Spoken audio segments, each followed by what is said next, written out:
Hi, hello mga subscriber. Sana huwag kalimutan i-like, share, subscribe ang aking video.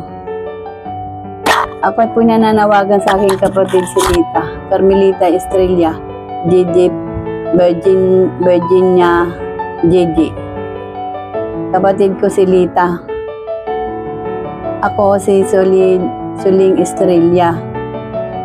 Kapatid ko na nawawala ilang taon na, 45 years na, hindi ko na alam ang mga mukha namin, hindi ko na matandaan kasi bihira lang kami nagkita na nandun pa kami sa magulang namin kasi lagi kami palipat-lipat ng bahay, kaya hindi ko pati mukha niya, hindi ko na ma-describe kung ano ang itsura niya nung mga maliit pa kami.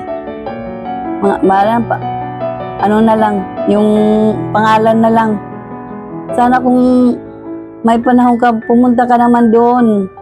Bigyan mo ng panahon na makapasyal ka.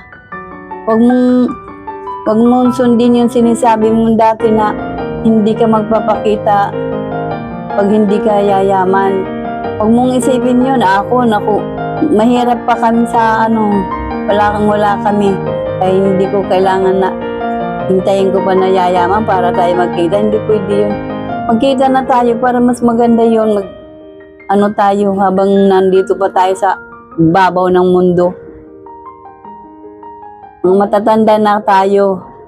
Kailangan tayo magkita. JJ,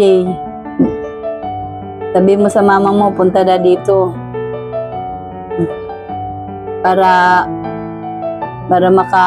magkita-kita kami.